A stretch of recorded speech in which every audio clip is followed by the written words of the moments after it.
Okay बेटा, आज जो है हम बहुत इम्पोर्टेंट पार्ट जो है अपने बायोलॉजिकल क्लासिफिकेशन को आगे बढ़ाएंगे। ठीक है, लास्ट टाइम जो है हमने पढ़ा था कि जो यू बैक्टीरिया है उसके अंदर साइनोबैक्टीरिया होता क्या है ना। साइनोबैक्टीरिया को हमने ऑलरेडी पढ़ा था कि ये ब्लू ग्रीन एल्गे होता है ना, ब्लू ग्रीन एल्गे होता है।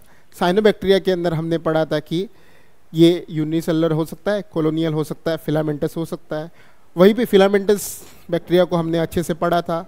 उसके अंदर हमने सेल्स पढ़े थे, जैसे हेट्रोसिस्ट होता है ना। हेट्रोसिस्ट वेल फंक्शन करता है, नाइट्रोजन फिक्सेशन करता है, साथ ही साथ वो क्या करता है बेटा, एक स्पोर की तरह भी एक्ट करता है कि नहीं। ये चीज़ें लास्ट टाइम हमने देखी थी। साथ ही साथ हमने देखा कि साइनोबैक्टीरिया के अंदर वेजिटेटिव सेल होता है ना। साइनोबैक्टीरिया जो होता है उसके अराउंड एक शीत होता है जिसे हम म्यूसिलेजिनस या जिलेटिनस शीत भी कहते हैं, है ना। ये सभी चीज़ हमने देखी थी, है ना। आज हम बेटा जो है आगे बढ़ेंगे। आज हम पढ़ेंगे रिप्रोडक्शन इन बैक्टीरिया, है ना। रिप्रोडक्शन ऑफ बैक्टीरिया से स्टार्ट करेंगे और अगला भाग जो है ना वो रहेगा अपना प्रोटिस्टा। क्यों? क्योंकि यहाँ पे जो है हम क्या करेंगे, मोनेरा को एंड करेंगे, है ना। इस पार्ट के बाद बेटा क्या होगा, मोनेरा टॉपिक का बेटा क्या होगा, एंड होगा। तो इसके बाद कौन सा टॉपिक आएगा, इसके बाद टॉपिक आएगा प्रोटिस्टा, जो कि बेटा अपना कौन सा है, सेकेंड किंगडम है ना, सेकेंड किंगडम है। ओके, बढ़ते हैं। अब देखो रिप्रोडक्शन ऑफ बैक्टीरिया, है ना। रिप्रोडक्शन बैक्टीरिया में जब हम पढ़ते हैं बेटा, तो रिप्रोडक्शन बैक्टीरिया जो है ना, ये बहुत इंपॉर्टेंट टॉपिक है। क्यों? क्योंकि ये रिप्रोडक्शन जो है बैक्टीरिया के अंदर, रिप्रोडक्शन ये आम रिप्रोडक्शन होता नहीं है ना बेटा। ये रिप्रोडक्शन जो है वो आम प्रकार का रिप्रोडक्शन होता नहीं है, ठीक है। जब रिप्रोडक्शन इन बैक्टीरिया हम पढ़ते हैं, है ना, तो ये आम प्रकार का रिप्रोडक्शन नहीं है। जनरली आप देखो तो रिप्रोडक्शन आप जब देखते हैं बड़े ऑर्गेनिजम्स के अंदर, जैसे प्लांट्स है, एनिमल्स है, इनके अंदर रिप्रोडक्शन कैसे पाया जाता है, इनके अंदर गैमीट फॉर्मेशन से रिप्रोडक्शन होता है। क्योंकि हमारा मोनेरा जो है सबसे पुराना ऑर्गेनिज्म है अर्थ पे, इसके अंदर कुछ अनोखे प्रकार का रिप्रोडक्शन देखने को मिलता है, उसी को हम देखते हैं। सबसे पहले जब रिप्रोडक्शन देखते हैं हम, है ना, तो रिप्रोडक्शन यहाँ पे जो है एसेक्सुअल प्रकार का होता है। एसेक्सुअल का मतलब क्या होता है बेटा, कि जब ऑर्गेनिज्म जो होता है ये अपने ही जैसा ऑफस्प्रिंग बनाए। अब ये ऑफस्प्रिंग जब बनाए तो ये ऑफस्प्रिंग जो है उसे क्लोन कहा जाता है। क्या कहा जाता है? क्लोन कहा जाता है। क्लोन का मतलब बेटा ये होता है कि ये जेनेटिकली और मॉर्फोलॉजिकली क्या होता है, मतलब दिखने में भी सेम होता है और उसके जेनेटिकली भी क्या होता है, सेम होता है ना। तो मैं यहाँ पे लिखता हूँ मॉर्फोलॉजिकली, है ना। मॉर्फोलॉजिकली का बेटा मतलब क्या है, मॉर्फोलॉजी का मतलब दिखने में, प्लस जेनेटिकली, जेनेटिकली बेटा क्या होना चाहिए, सेम होना चाहिए। और इसे ही बेटा हम क्या कहते हैं, इसे हम क्लोन कहते हैं। क्या कहते हैं? क्लोन कहते हैं। ये परिभाषा होती है किसकी, एसेक्सुअल रिप्रोडक्शन की। अब एसेक्सुअल रिप्रोडक्शन में मैंने दो चीजें बताई गई है, एक है स्पोरुलेशन, दूसरा है बाइनरी फिशन। अब स्पोरुलेशन का मतलब क्या है उसे समझते हैं। अब क्या होता है कि बेटा हमने लास्ट टाइम देखा कि हमारे पास एक साइनोबैक्टीरिया था जिसे हमने नोस्टॉक कहा था, है ना, नोस्टॉक कहा था। नोस्टॉक के अंदर मैंने दो सेल्स पढ़ाए थे, एक वेजिटेटिव, है ना, और दूसरा जो होता है उसे मैंने हेट्रोसिस्ट कहा था, है ना। अब यही से स्पोरुलेशन समझते हैं। हेट्रोसिस्ट जो था बेटा, हेट्रोसिस्ट वो कैसा था, ये थिक वॉल्ड था, है ना, थिक वॉल्ड था। जबकि वेजिटेटिव क्या था, थिन वॉल्ड था, है ना। हेट्रोसिस्ट जो बेटा है वो कैसा था, थिक वॉल्ड था, जबकि वेजिटेटिव सेल जो है वो थिन वॉल्ड है। मान लो कि यहाँ पे ड्रॉट आ जाता है ना, या टेम्परेचर बहुत ही एक्सट्रीम हो जाता है ना, ये दोनों अनफेवरेबल कंडीशन है। मान लेते हैं कि अपने पास क्या है, हाई टेम्परेचर है, या आ गया सूखा, सूखा को हम क्या कहते हैं, ड्रॉट कहते हैं, है ना, ड्रॉट कहते हैं। ड्रॉट और सूखा क्या है? Unfavourable condition, unfavourable condition. अब इस कंडीशन के दौरान आप देखो तो अगर ये कंडीशन हेट्रोसिस्ट को मिले तो ये बच जाएगा, जबकि यही कंडीशन बेटा वेजिटेटिव सेल को मिले तो ये क्या हो जाएगा? ये मर जाएगा, इट विल डाई ऑफ। इसका मतलब जब सेल के पास थिक वॉल होती है तो ये सेल बेटा जो है हेट्रोसिस्ट, ये किसकी तरह काम करता है? ये स्पोर की तरह काम करता है। तो स्पोर जो होता है एक बैक्टीरिया को अनफेवरेबल कंडीशन के दौरान सरवाइव करने के लिए मदद करता है। इसका मतलब जब भी अनफेवरेबल कंडीशन आएगा तो ये सेल मरेगा, ये सेल मरेगा, ये सेल मरेगा, ये सेल मरेगा, ये सेल, मतलब ये सभी वेजिटेटिव सेल बेटा क्या हो जाएंगे? मर जाएंगे। बट एक ही सेल बचेगा जिसे हम क्या कहेंगे? हेट्रोसिस्ट, जो कि क्या है? स्पोर। अब ये स्पोर जो है वो बचेगा क्योंकि ये थिक वॉल्ड है, और जब भी फेवरेबल कंडीशन लौटेगा, है ना, फेवरेबल कंडीशन जब लौटेगा तो ये फिर से क्या बन जाएगा? फिर से नया न्यू फिलामेंट बनाएगा, है ना, ये क्या बनाएगा? न्यू फिलामेंट बनाएगा। और इसी प्रोसेस को हम क्या कहते हैं? स्पोरुलेशन कहते हैं। अब स्पोरुलेशन को मैंने एसेक्सुअल रिप्रोडक्शन के अंदर क्यों रखा है? क्योंकि स्पोरुलेशन के दौरान जो भी होगा वो प्रोडक्ट जो है वो बेटा क्या है? क्लोन है। वो क्या होगा? क्लोन। क्लोन मैंने ऑलरेडी समझाया कि क्लोन क्या होता है। दूसरा बेटा जो है इसे हम क्या कहते हैं? उसे हम बाइनरी फिशन कहते हैं। अब बाइनरी फिशन का मतलब क्या होता है उसे समझते हैं। बाइनरी का मतलब क्या है? टू। बाइनरी का मतलब टू होता है। फिशन का मतलब होता है कि बटना, है ना, बटना। उसको हम क्या कहते हैं? दो हिस्सों में बटना। जैसे मेरे पास बेटा बैक्टीरिया है ना, एक बैक्टीरिया है ना, बैक्टीरिया के अंदर आप अगर देखो तो स्ट्रक्चर पाया जाता है। जैसे बैक्टीरिया के अंदर आप देखो तो डीएनए पाया जाता है ना। बैक्टीरिया के अंदर बेटा क्या होगा? डीएनए होता है। डीएनए जो होता है ना, वो जो है पहले क्या हो जाता है? डीएनए जो है बैक्टीरिया के अंदर बेटा डबल हो जाता है। क्या हो जाता है? डबल हो जाता है। मतलब एक ही सेल में दो सेल जितना डीएनए हो जाता है। अब ये डीएनए डबल करने के लिए एक स्ट्रक्चर जिस उसे मदद करता है, और इस स्ट्रक्चर को आगे हम cell the unit of life में पढ़ेंगे। इस स्ट्रक्चर को हम मीसोसोम कहते हैं। क्या कहते हैं? मीसोसोम कहते हैं। अब मीसोसोम जो होता है इस डीएनए को डबल होने में मदद करता है, और साथ ही साथ खुद भी क्या कर रहा है? खुद ही डबल हो रहा है। उसके बाद बेटा जो है कहीं ना कहीं से बीच में क्या हो जाएगा? ये, हाँ, इसमें डिप्रेशन पैदा होगा, है ना। इसमें क्या होगा? डिप्रेशन पैदा होगा, ऐसे, है ना, डिप्रेशन पैदा होगा, है ना। तो बीच में देख रहे हो कि क्या हो रहा है बेटा? डिप्रेशन पैदा हो रहा है ना। और आखिरकार ये सेल जो है वो क्या हो जाएगा बेटा? आखिरकार जो सेल है वो कितने हिस्सों में बटेगा? दो हिस्सों में बटेगा, है ना। कितने? दो। इससे हम बेटा कितने बैक्टीरिया मिले? इससे हमें दो बैक्टीरिया मिले, है ना। अब ये दोनों बैक्टीरिया जो है इन्हें हम बेटा क्या कहते हैं? डॉटर सेल कहते हैं। क्या कहते हैं? डॉटर सेल, है ना। इसका मतलब जो ओरिजिनल अपना सेल था उसे हम क्या कहेंगे? पेरेंट सेल, है ना। ओरिजिनल सेल को हम पेरेंट सेल कहेंगे। ओरिजिनल सेल का ने ही क्या किया? मीसोसोम को डिवाइड किया, डीएनए को डिवाइड किया। इसका मतलब जो दो डीएनए बने हैं एग्जैक्टली सेम है। दो डीएनए अपने आप को दो सेल के अंदर क्या कर रहे हैं? धीरे धीरे डिवाइड कर रहे हैं और आखिरकार अलग हो रहे हैं। इसकी वजह से हमें दो डॉटर सेल मिल रहे हैं। अब ये दो डॉटर सेल जो मिल रहे हैं हमें, ये डॉटर सेल कैसे है? एग्जैक्टली सिमिलर है।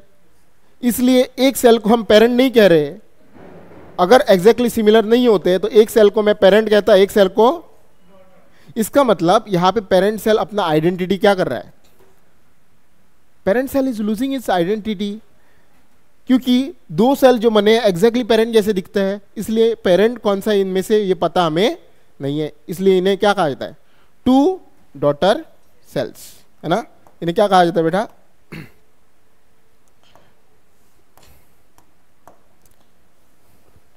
To daughter cells. I hope आपको समझ में आया। अब देखो इसे अमाइटोसिस कहा गया है, इसे क्या कहा गया है, अमाइटोसिस कहा गया है। Why it is called as amitosis, because यहां पे बेटा जो है वो डायरेक्ट सेल डिवीजन हो रहा है। क्या हो रहा है, डायरेक्ट सेल डिवीजन, है ना, डायरेक्ट सेल डिवीजन। अब इसे जो है बेटा हम बहुत ही डिटेल में पढ़ेंगे, सेल साइकिल सेल डिवीजन इस चैप्टर में। डायरेक्ट सेल डिवीजन का मतलब क्या है कि जैसे देखो यूकेरियोट्स में न्यूक्लियस पाया जाता है, तो न्यूक्लियस पहले डिवाइड होता है, उसके बाद सेल डिवाइड होता है, लेकिन यहाँ पे न्यूक्लियस तो है नहीं। इसका मतलब यहाँ पे डीएनए और न्यूक्लियस क्या हो रहा है, साथ ही में डिवाइड हो रहा है।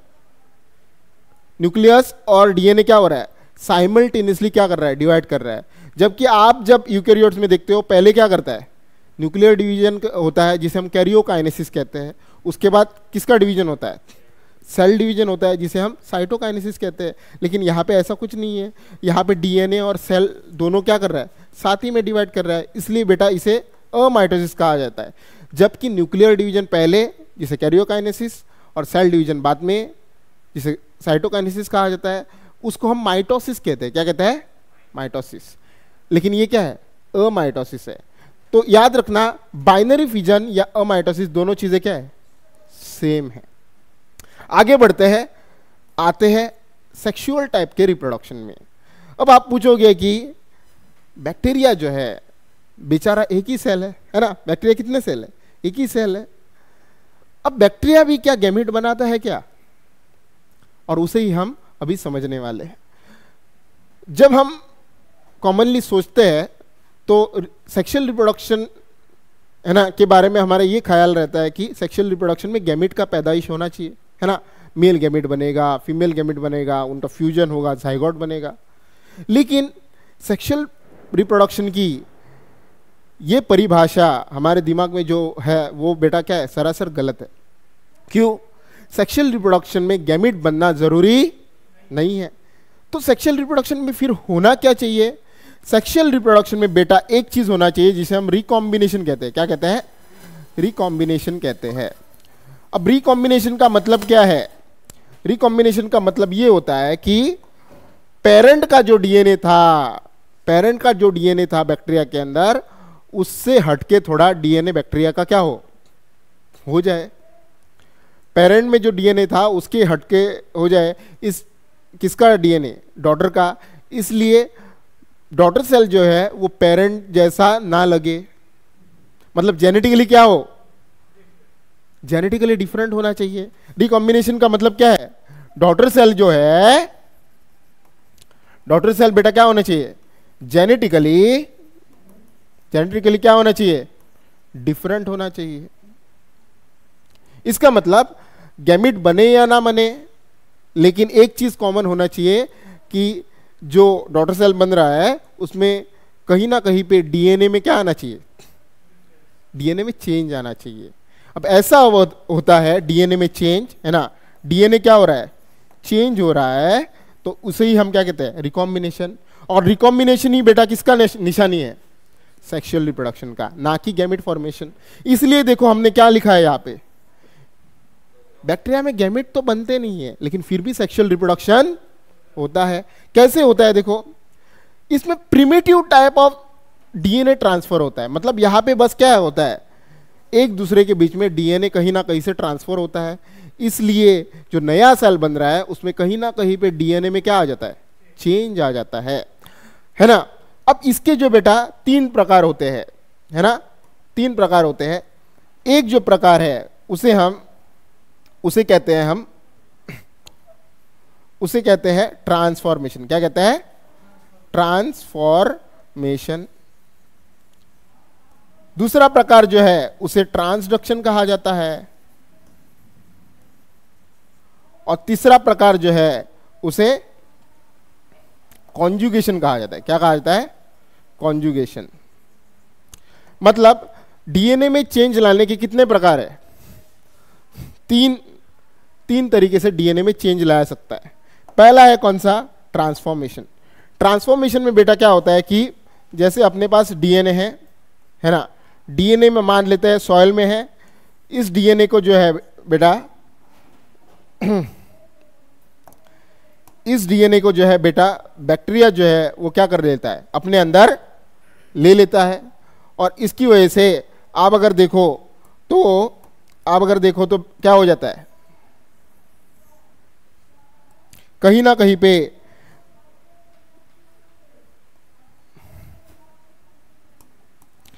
कहीं पे बैक्टीरिया के डीएनए में ये डीएनए क्या हो जाता है, ये ब्लू कलर का डीएनए बैक्टीरिया के डीएनए में क्या हो गया, मिल जाता है। इस प्रोसेस को हम क्या कहते हैं, ट्रांसफॉर्मेशन। ट्रांसफॉर्मेशन का मतलब क्या है, एनवायरमेंट से बैक्टीरिया क्या करता है, डीएनए को ले लेता है, अपने डीएनए में इनकॉर्पोरेट करता है, जिसकी वजह से बैक्टीरिया बदल जाता है। कैसे, इमोशनली नहीं बैक्टीरिया कैसे बदलेगा, उसका जो है जीन में परिवर्तन आ जाता है कि नहीं। दूसरा देखो ट्रांसडक्शन। ट्रांसडक्शन थोड़ा अलग है, लेकिन यहां पे भी क्या होना चाहिए, जीन में बदल आना चाहिए। ट्रांसडक्शन जब हम देखते हैं तो ट्रांसडक्शन का बेटा मतलब क्या है कि यहां पे जो है बदलाव जो आएगा वो वायरस द्वारा लाया जाएगा। किसके द्वारा, वायरस द्वारा। मान लेते हैं कि बेटा मेरे पास ऐसा एक वायरस है ना। फॉर योर इंफॉर्मेशन, जो वायरसेस बैक्टीरिया को इन्फेक्ट करते हैं उन्हें हम क्या कहते हैं, ओके उसे बैक्टीरियोफेज कहा जाता है। गुड, उसे हम बैक्टीरियोफेज कहते हैं ना। जैसे मैं यहाँ पे लिख देता हूँ, है ना, हमारे पास वायरस है और अपने पास क्या है बेटा, अपने पास बैक्टीरिया है ना। अब बैक्टीरिया के अंदर आप देखो तो एक डीएनए है ना। अगर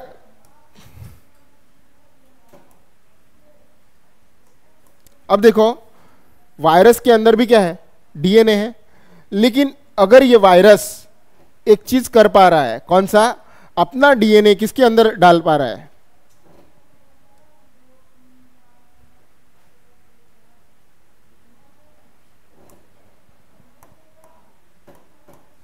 वायरस क्या कर रहा है बेटा, अपना डीएनए किस में डाल रहा है, बैक्टीरिया के डीएनए में। इसलिए वायरस जो है ना, वायरस जो है उसका डीएनए कहां पे आ जाएगा बेटा, बैक्टीरिया में।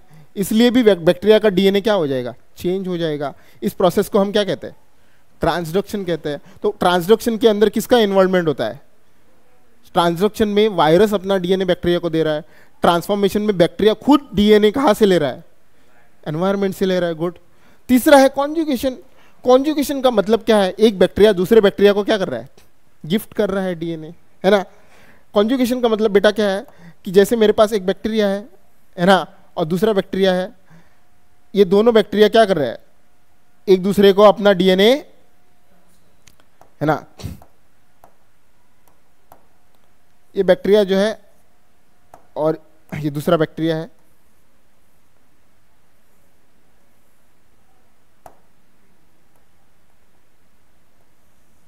है ना। अब ये बैक्टीरिया जो है ना, जिसे हम F+ कहते हैं, वो बेटा किसको दे रहा है, F- को दे रहा है। ये डिटेल में जाने की जरूरत नहीं है। F+ जो है याद रखना, इसे फर्टिलिटी कहा जाता है। फर्टिलिटी प्लस मतलब जिसके पास डीएनए है और जिसके पास नहीं है उसे F- कहा जाता है। जिसके पास डीएनए होता है उसे मेल कहा जाता है, जिसके पास डीएनए नहीं है उसे क्या कहा जाता है, जिसे फीमेल कहा जाता है।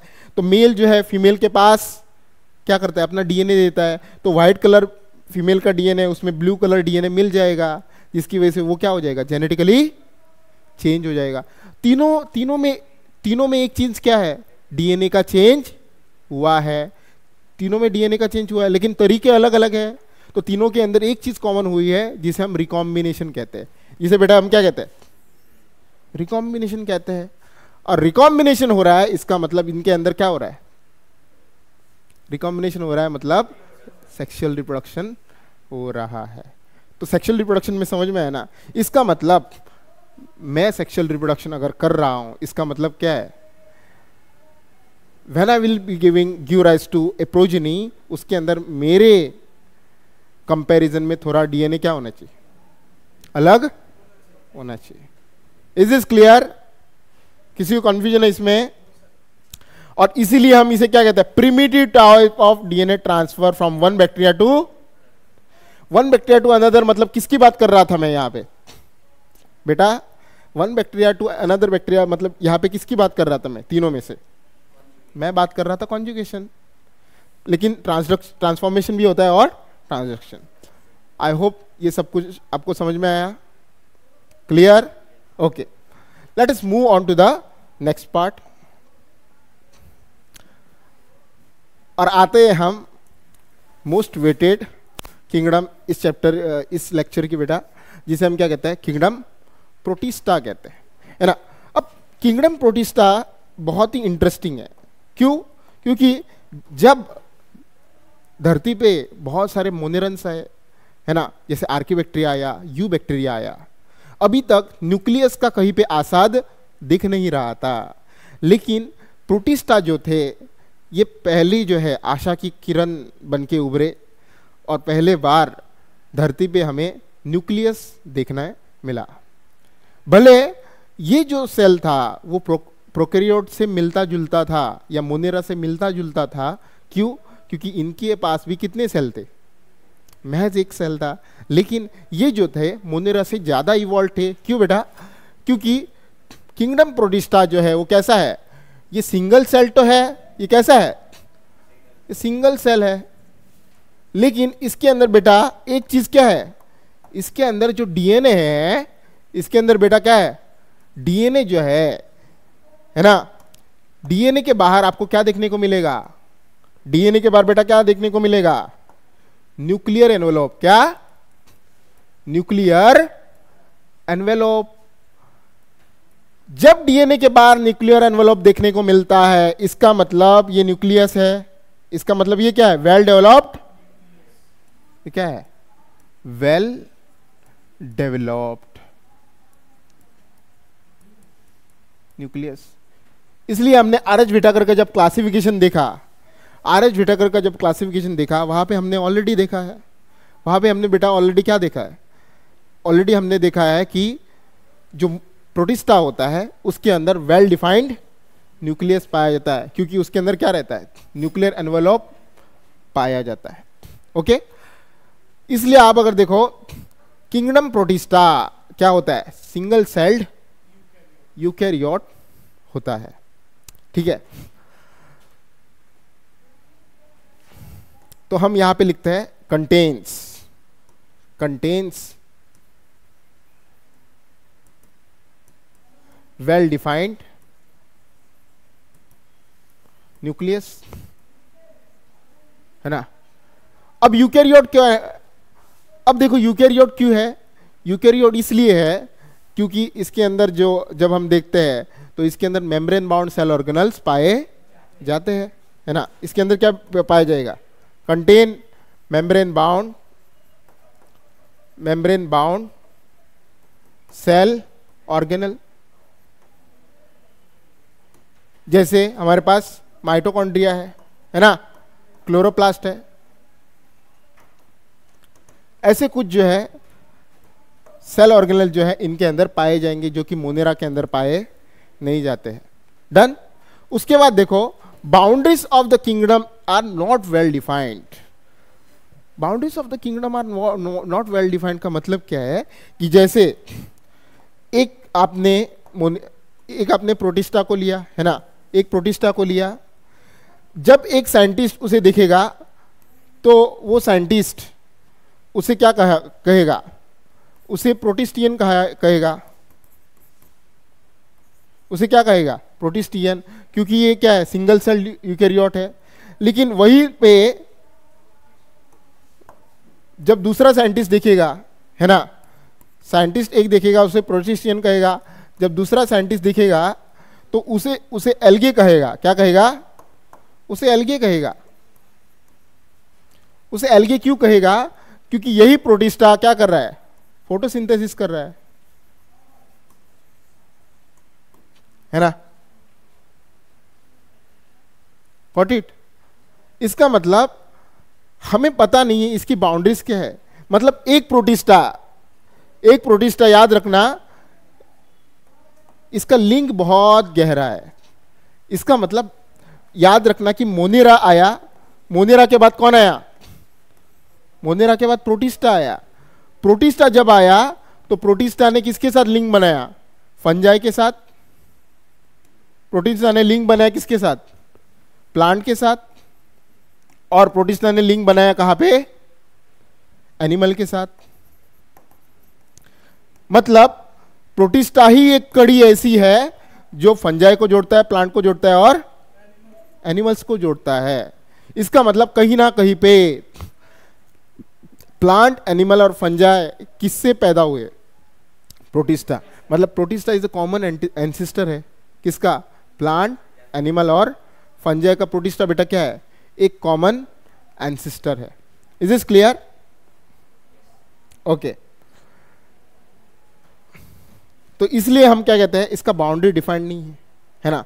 इसका लिंक मोनेरा से भी है, फंजाई से भी है, प्लांट से भी है और एनिमल से भी इसका लिंक है। तो नेक्स्ट आगे बढ़ते हैं हम। प्रोटिस्टा का क्लासिफिकेशन देखते हैं, है ना। प्रोटिस्टा का बेटा क्या देखते हैं? क्लासिफिकेशन देखते हैं। जब मैं प्रोटिस्टा का क्लासिफिकेशन देखता हूं, प्रोटिस्टा को इमीडिएटली मैं 3 हिस्सों में क्या करता हूं? डिवाइड करता हूं। क्योंकि एक ऐसा ग्रुप है प्रोटिस्टा के अंदर जो फोटोसिंथेसिस करता है, एक ऐसा ग्रुप है जो सेफ्रोफाइटिक होता है, जो कि सिर्फ डिकम्पोजर का काम करता है ना। और एक ऐसा ग्रुप है जिसको मैं उसके मोटिलिटी स्ट्रक्चर के बेसिस पे बांटता हूं। और ये जो होते हैं ये ज्यादातर है ना एनिमल लाइक होता है, और जिसे हम प्रोटोजोन कहते हैं। प्रोटोजोन जो होता है ज्यादातर बेटा कैसा होता है? ये ज्यादातर कैसे होता है? ये एनिमल जैसा होता है।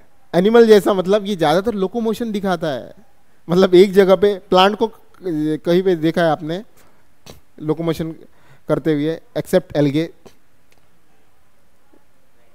नहीं देखा। तो ये एनिमल जैसे कैरेक्टरिस्टिक दिखाता है। क्यों? क्योंकि इनके अंदर सेल वॉल नहीं पाई जाती है। प्रोटोजोन के अंदर क्या नहीं होता है? सेल वॉल नहीं होती है, मतलब एनिमल लाइक होते हैं। मतलब ये जो है एनिमल लाइक होते हैं, फ्लैजिलेटेड, सिलिएटेड, अमेबॉइड और स्पोरोजोन। मैंने देखो तो प्रोटिस्टा को 3 हिस्सों में बांटा है। पहला आता है फोटोसिंथेटिक। फोटोसिंथेटिक में आप अगर देखो बेटा तो पहला हमने लिखा है क्राइसोफाइट। क्या लिखा है? क्राइसोफाइट। ठीक है। अब क्राइसोफाइट्स जो है इन्हें हम आगे जाके पढ़ेंगे। इन्हें डायटम्स कहा जाता है। क्या कहा जाता है? डायटम्स। डाइनोफ्लैजिलेट्स, है ना, ये भी बहुत इंपॉर्टेंट है। ये भी एक जो है ब्राउन एल्गे होता है ना।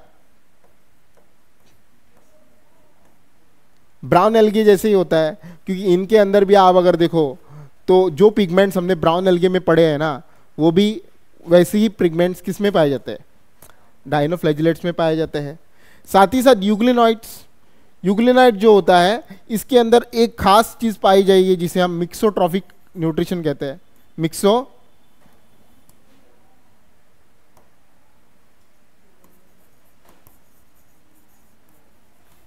मिक्सोट्रॉफिक का मतलब ये ऑटोट्रॉफिक भी हो सकते हैं और हेटरोट्रॉफिक भी साथ ही साथ हो सकते हैं। कौन? यूग्लिनॉइड्स। Got it. अब तीनों के अंदर एक चीज कॉमन है कि तीनों बेटा क्या कर सकते हैं? तीनों फोटोसिंथेसिस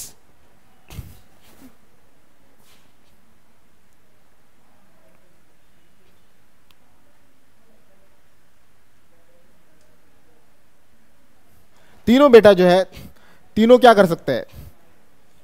तीनों जन फोटोसिंथेसिस कर सकते हैं। इसलिए मैंने इनको कहां पे रखा? फोटोसिंथेटिक कैटेगरी के अंदर। उसके बाद आता है डिकम्पोजर्स। डिकम्पोजर्स मतलब ज्यादातर ये कौन होते हैं? सेप्रोफाइट्स होते हैं। मतलब जैसे पत्ते गिरे हैं, लकड़ियाँ गिरी है ना, डेड एंड डिकेइंग मतलब डेड बॉडी किसी एनिमल की गिरी है, उन सब पे ये ग्रो करने वाले हैं और उनको डिग्रेड करते हैं। इसलिए ये क्या करेंगे? ये रिसाइकलिंग करेंगे, है ना। रिसाइकलिंग का मतलब क्या है? जो सड़ा गला है उसको फिर से सॉइल में लौटाएंगे, जो जिसकी वजह से प्लांट फिर से उसे न्यूट्रिएंट को एब्जॉर्ब कर पाएगा। स्लाइम मोल्ड्स कहा जाता है।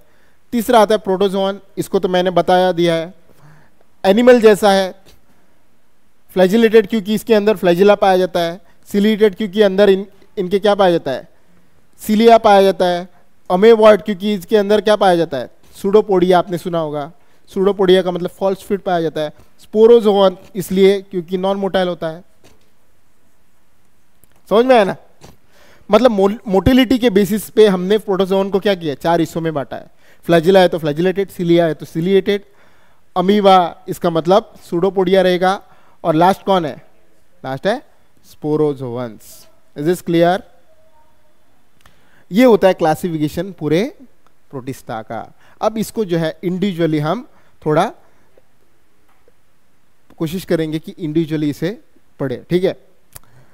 आगे बढ़ते हैं, आते हैं हम कुछ जनरल कैरेक्टरिस्टिक पे। कहां पे आते हैं, जनरल कैरेक्टर, है ना। प्रोटिस्टा के जो है बेटा कुछ जनरल कैरेक्टरिस्टिक हम समझते हैं यहाँ पे, ठीक है। जब प्रोटिस्टा को हम देखते हैं तो प्रोटिस्टा के अंदर इमीडिएटली पता चलता है कि ये प्राइमरीली एक्वेटिक है। इफ यू रिमेंबर, मैंने आपको कहा था कि अर्नस्ट हैकेल जो थे उन्होंने थर्ड किंगडम जो है वो कौन लाया था, प्रोटिस्टा ही लाया था। अब प्रोटिस्टा लाया था तो उन्होंने क्या कहा था, there are some organisms which are aquatic. कुछ ऑर्गेनिज्म कैसे होते हैं, पानी में रहने वाले होते हैं और यूनिसेलुलर होते हैं। उनको अर्नस्ट हैकेल ने क्या किया था, एक तरह ग्रुप किया था, और एनिमल और प्लांट के बाद तीसरा किंगडम कौन सा लाया था, तीसरा किंगडम लाया था प्रोटिस्टा। इसलिए आप अगर देखो तो प्रोटिस्टा बेटा क्या होते हैं, एक्वेटिक होते हैं। क्या होते हैं, प्राइमरीली एक्वेटिक। एक्वेटिक के अंदर ये क्या हो सकते हैं, एक्वेटिक के अंदर या तो ये सॉल्ट वाटर में रहने वाले हो सकते हैं, मतलब या तो ये मरीन हो सकते हैं, क्या हो सकते हैं, मरीन भी हो सकते हैं। मरीन का मतलब क्या है, सॉल्ट वाटर में रह सकते हैं, है ना, जैसे सी में रह सकते हैं। या तो ये कैसे रह सकते हैं, फ्रेश वाटर में भी रह सकते हैं। फ्रेश वाटर का मतलब बेटा कहाँ पे पाया जाता है फ्रेश वाटर, बताओ। फ्रेश वाटर आपने देखा होगा कि झीलों में पाया जाता है, उसके बाद पॉन्ड में, रिवर, गुड। सो ये सभी जो है ना, रिवर हुआ, है ना, पॉन्ड हुआ, यहाँ पे जो है आपको फ्रेश वाटर देखने को मिलता है। इसका मतलब ये एक्वेटिक में, मरीन में पाया जाता है फ्रेश वाटर, या स्टेगनेंट वाटर में भी पाया जा सकता है। स्टेगनेंट वाटर का मतलब क्या है, स्टेगनेंट मतलब ठहरा हुआ पानी। स्टेगनेंट का मतलब ठहरा हुआ, मतलब एक ही जगह पे रुका हुआ है ना, बह नहीं रहा है, ऐसे पानी में। इसको हम देखेंगे, इसके अंदर ज्यादातर आपको कौन पाए जाएंगे, स्टेगनेंट वाटर में यूग्लिनॉइड्स पाए जाते हैं। स्टेगनेंट वाटर में कौन, यूग्लिनॉइड्स पाए जाते हैं। हमने ऑलरेडी देखा है ना यूग्लिनॉइड्स, ओके। अब देखो नेक्स्ट पॉइंट क्या है, प्रोटिस्टा जो होता है it forms link between plant, animal and fungi. अभी मैंने कहा था। अब इसको मैं समझाने के लिए एक बहुत ही सिंपल सा एग्जांपल लेता हूं। हमारे पास एक बहुत इंपॉर्टेंट ऑर्गेनिज्म है जिसे हम स्लाइम मोल्ड कहते हैं। क्या बेटा, स्लाइम मोल्ड कहते हैं, है ना। स्लाइम मोल्ड अभी आपने देखा था, जिसे हमने प्रोटिस्टियन क्या कहा था, प्रोटिस्टा के अंदर डिकम्पोजर में रखा था ना। अब स्लाइम मोल्ड जो है बेटा ये बनाता है ऐसा कुछ स्ट्रक्चर, है ना। अब ये जो स्ट्रक्चर है उसे फ्रूटिंग बॉडी कहा जाता है। क्या कहा जाता है, फ्रूटिंग बॉडी कहा जाता है ना। अब फ्रूटिंग बॉडी का के अंदर आप जब देखते हो, फ्रूटिंग बॉडी जिससे बना है ना, फ्रूटिंग बॉडी जिससे बना है ना, स्लाइम मोल्ड। याद रखना, फ्रूटिंग बॉडी कब बनता है, अनफेवरेबल कंडीशन के दौरान बनता है। नॉर्मल कंडीशन के दौरान जो स्लाइम मोल्ड होता है ये यूनिसेलुलर है, इसके अंदर सेल वॉल एब्सेंट होता है। सेल वॉल क्या होता है, सेल वॉल एब्सेंट है। अगर इसके अंदर सेल वॉल एब्सेंट है तो ये किसके जैसा है बेटा, किसके जैसा है, ये एनिमल जैसा है। जब ये फ्रूटिंग बॉडी बनाता है, कब, अनफेवरेबल कंडीशन के दौरान। तो याद रखना फ्रूटिंग बॉडी हमेशा किनके अंदर बनती है, फ्रूटिंग बॉडी फंजाई के अंदर बनती है। मतलब एक स्लाइम मोल्ड जो है वो नॉर्मली एनिमल जैसे सेल जैसे रहता है, क्योंकि इसके अंदर सेल वॉल नहीं रहता है, एनिमल जैसे रहता है। जब ये फ्रूटिंग बनाता है ये फंजाई जैसे होता है। और तीसरा चीज देखो, ये स्लाइम मोल्ड जो है ये बनाता है स्पोर। ये क्या बनाता है? ये बनाता है स्पोर। स्लाइम मोल्ड बेटा क्या बनाता है? स्लाइम मोल्ड बनाता है स्पोर। ठीक है, अब ये स्पोर जो है जो स्लाइम मोल्ड में बनाया, इस स्पोर के अंदर जब हम देखते हैं तो स्पोर के अंदर सेल वॉल पाया जाता है। क्या पाया जाता है? Cell wall. और ये सेल वॉल जो है सेलुलोज से बना होता है। समझ में आया ना? फ्रूटिंग बॉडी पे स्पोर है। अब ये स्पोर किससे बना है? Cell wall. और सेल वॉल सेलुलोज से बना होता है। सेल वॉल में सेलुलोज किसके पाया जाता है? किसके सेल वॉल में सेलुलोज पाया जाता है? प्लांट के। इसका मतलब एक स्लाइम मोल्ड हमें एक एनिमल का भी फील दिलाता है, एक फंजाई का भी फील दिलाता है, और एक प्लांट का भी फील दिलाता है। इसका मतलब क्योंकि स्लाइम मोल्ड प्रोटिस्टा का पार्ट है, we can say that a protista forms a link between a animal, a fungi and a plant. Is this clear? Okay, next point है protista contains well defined nucleus and membrane bound cell organelle. ये already हमने देखा है ना, ये already हमने देखा है। प्रोटिस्टा के अंदर वेल डिफाइंड न्यूक्लियस पाया जाता है, क्योंकि डीएनए जो होता है उसका, उसके बाहर क्या रहता है? न्यूक्लियर मेम्ब्रेन पाया जाता है ना। और साथ ही साथ मेम्ब्रेन बाउंड ऑर्गेनल जैसे क्लोरोप्लास्ट, लाइजोसोम, माइटोकॉन्ड्रिया, ये सब कुछ उसके अंदर पाया जाएगा। उसके बाद नेक्स्ट पॉइंट, लोकोमोटरी स्ट्रक्चर्स जो होता है इसके अंदर या तो सिलिया हो सकता है या तो फ्लैजिला हो सकता है। बहुत ही सिंपल है, इसको आपने ऑलरेडी लोअर स्टैंडर्ड में पढ़ा होगा। ये जो ऑर्गेनिज्म है, बताओ ये कौन है?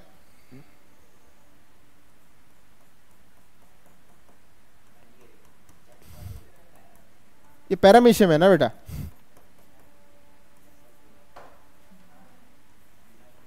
है ना, है ना? पैरामीशियम में आप देखो छोटे से बाल जैसे होते हैं ना, छोटे से हेयर जैसे होते हैं, उसे हम क्या कहते हैं? सिलिया कहते हैं। और वहीं पे आप अगर दूसरा ऑर्गेनिज्म देखो, ये वाला,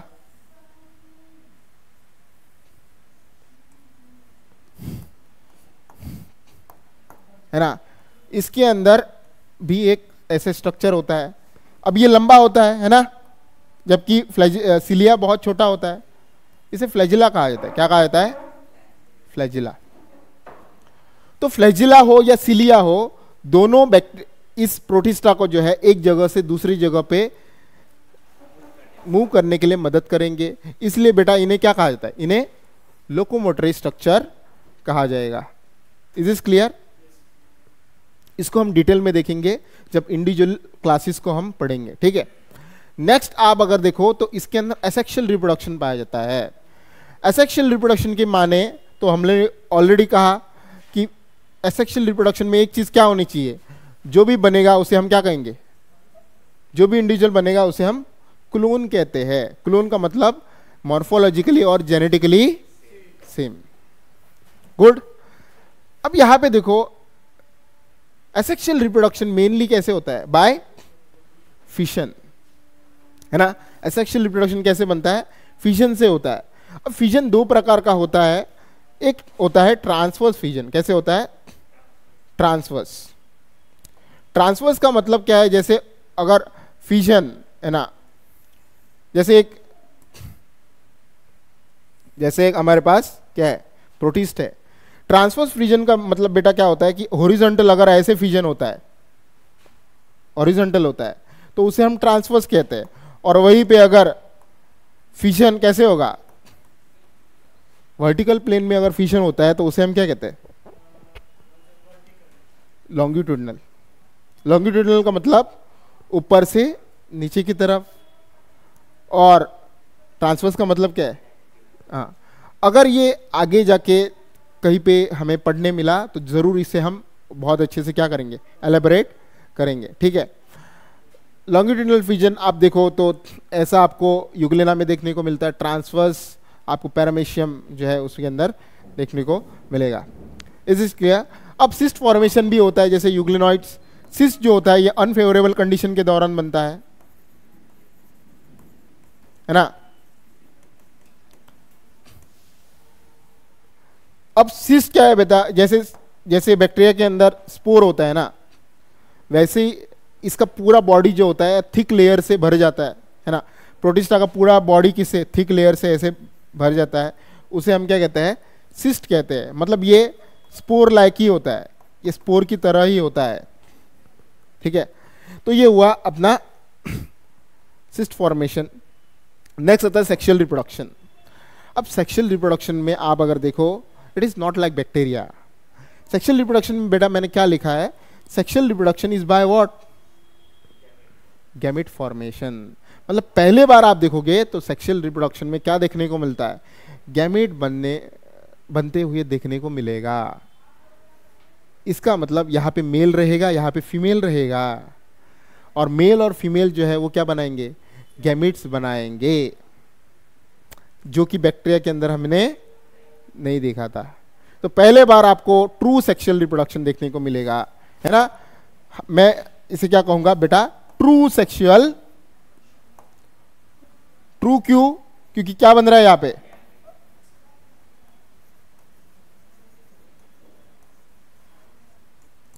because there is a formation of gamete. यहां पे क्या हो रहा है, फॉर्मेशन ऑफ गैमेट। उसके बाद साथ ही साथ देखो, gametic fusion followed by what, zygote formation. इसका मतलब यहां पे आपको रहेगा एक मेल रहेगा, एक रहेगा मेल और दूसरा रहेगा फीमेल। मेल क्या बनाएगा, मेल गैमेट बनाएगा, फीमेल गैमेट बनाएगा, है ना। मेल गैमेट और फीमेल गैमेट बेटा क्या होगा, फ्यूज करेगा, और हमें यहां पे क्या मिलेगा, जाइगोट मिलेगा। मेल गैमेट बेटा क्या था, हैप्लॉइड था, फीमेल गैमेट हैप्लॉइड था, और जाइगोट क्या होगा, डिप्लॉइड। तो first time you will see zygote formation, है ना। तो एनसीईआरटी में लिखा है cell fusion and zygote formation.